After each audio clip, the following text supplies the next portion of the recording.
irmãos e irmãs, que a paz de Jesus e o doce amor da Virgem Maria esteja conosco nessa caminhada, passando aqui com muita alegria para falar sobre o Santo do Dia e o Evangelho. Amém, irmãos? Para quem ainda não tem uma santa de devoção, fica a dica, Santa Edviges. Ela é padroeira dos pobres endividados. Eu recebi essa pequena imagem há uns anos atrás e vou partilhar com você o testemunho de vida dessa santa. Ela, que nasceu na Idade Média, no ano de 1174, na Silésia, que fica ali entre a Alemanha e a Polônia. Era de família nobre e recebeu uma educação cuidadosa dos seus pais. Uma educação voltada para a fé, para o amor a Deus e amor ao próximo. As mulheres naquela época se casavam jovens. Com 12 anos, ela se casou com o Duque Henrique, que na época não quis o seu dote, pediu para que ela administrasse. Era uma pessoa caridosa e cuidadosa no trato das pessoas e conquistou o carinho de todos que a serviam. Uma esposa exemplar que educou a sua casa com seus 6 filhos no amor a Deus, na piedade. Sua casa era templo de Deus. Aos 32 anos, com o consentimento do seu marido, Santa Edviges fez o voto de castidade. Olha que lindo, né? Aos 32 anos. E passou, ali, continuava educando os filhos e cuidando do marido, porém, voltada para o jejum, penitência, caridade. Conta-se que ela se alimentava pouco, de poucos legumes e frutas, e todas as quartas e sexta-feira alimentava-se apenas de pão e água. Conta-se que uma vez seu marido irritou-se porque na mesa era uma quarta-feira de quaresma. Ele irritou-se porque não tinha vinho na mesa. Santa Edviges serviu-lhe uma taça com água e quando seu marido tocou, se transformou em vinho. Esse um dos milagres de Santa Edviges. Ela fez vários milagres, carregava consigo uma pequena imagem da Santíssima Virgem Maria e participava das missas diariamente e rezava diante da imagem, curava os enfermos que a procuravam, que ela encontrava. A Santa Edviges dedicou a sua vida inteira na construção do reino de Deus. Como era da nobreza, ela exerceu forte influência na política do seu marido. Eles elaboravam leis mais justas para o povo e construíram vários hospitais, escolas, mosteiros e igrejas. Ela usava os seus dotes para caridade. As mulheres que se prostituíam, que eram abandonadas pelo marido e tinham filhos para criar, ela dava uma nova oportunidade de trabalho e pagava essas mulheres, devolvia a vida digna a elas.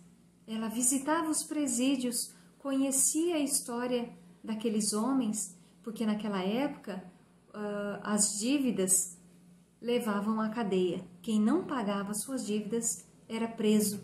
Ela conhecia a história, quitava a dívida, arrumava um trabalho para esses homens e devolvia a dignidade para tantos. Ela, como era da nobreza e de finíssima educação, Santa Edviges era modelo de humildade, de disciplina e silêncio. Conta-se que muitas vezes ela andava descalça na neve porque ela doava os próprios sapatos para as pessoas menos favorecidas. Usava sua riqueza em favor da construção do reino, em favor do menos favorecido.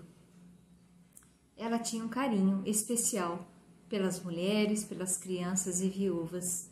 Era misericordiosa. Quando seu esposo faleceu, ela foi morar num convento e passou a viver ali. E foi assim, acometida por uma enfermidade muito grave, e ela foi visitada por vários santos e pediu a unção dos enfermos antes de falecer. E quando ela faleceu aos 69 anos de idade, ela segurava tão firme a pequena imagem da Virgem Santíssima que não conseguiram tirar da mão dela. Ela foi sepultada com essa imagem e anos depois, quando foi exumada para fazer a canonização, os 3 dedos que seguravam a imagem estavam intactos. Belíssima história de Santa Edviges, que aqui na terra fez muito pelos menos favorecidos e lá no céu continua intercedendo e auxiliando os seus com a graça de nosso Senhor Jesus Cristo. Santa Edviges, rogai por nós. E vamos para o Evangelho de hoje, que está em Lucas, capítulo 12, versículos de 1 a 7. O Senhor esteja convosco, Ele está no meio de nós. Proclamação do Evangelho de nosso Senhor Jesus Cristo, segundo Lucas. Glória a vós, Senhor. Pelo sinal da Santa Cruz, livra Deus nosso Senhor dos nossos inimigos. Enquanto isso, milhares de pessoas se reuniram de modo que uns pisavam nos outros.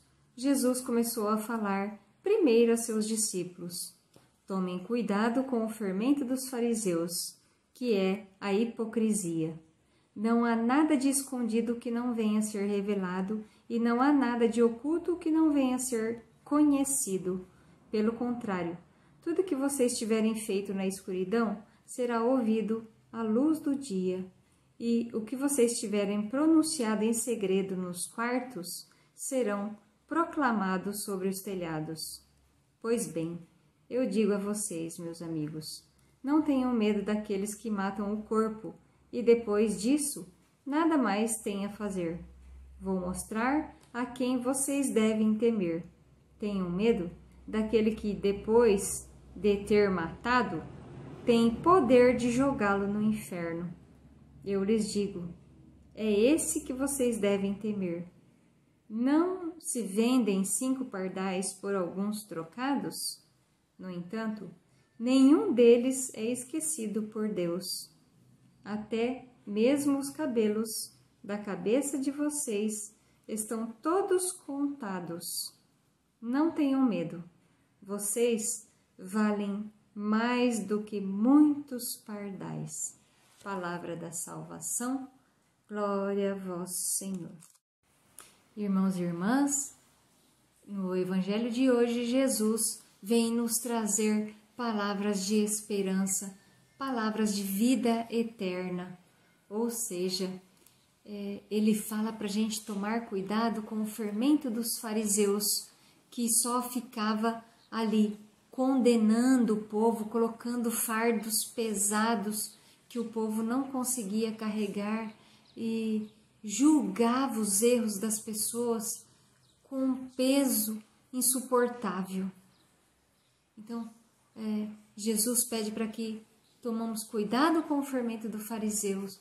Hoje, nós vemos pessoas ali se suicidando, sabe? Que não suportam carregar os seus problemas, as suas enfermidades. Com medo do quê? Nós devemos ter medo daquele que pode nos jogar no fogo do inferno. Devemos ter medo das coisas obscuras que nos condenam, que nos levam ao inferno, né? Se não temos nada a esconder, não temos segredos, caminhamos a vida, né? Levamos a nossa vida na luz do Evangelho. Claro, Deus sabe, conhece as nossas mazelas, as nossas dificuldades, a nossa natureza, porém, Ele nos oferece esperança de um mundo melhor, que não devemos ter medo daquele que pode matar o nosso corpo, devemos ter medo do inferno, né? Da nossa alma padecer no fogo do inferno. E se levamos uma vida ali, a caminho do reino, Deus conhece o nosso coração, as nossas intenções, né? Sabe do nosso amor à nossa família, ao nosso próximo, e que não temos a intenção de prejudicar nenhum dos irmãos. Você vê no exemplo, no testemunho de vida da santa de hoje, que era nobre, que não tinha dificuldades financeiras e partilhou o que tinha com os menos favorecidos. Então, na nobreza ou na pobreza, que o nosso foco seja o amor a Deus, o amor ao próximo, a levarmos a vida de maneira digna na luz do Evangelho. Se fazemos isso, podemos assim ter a esperança de que, mesmo que os nossos inimigos possam tirar a nossa vida, não tirará a nossa salvação.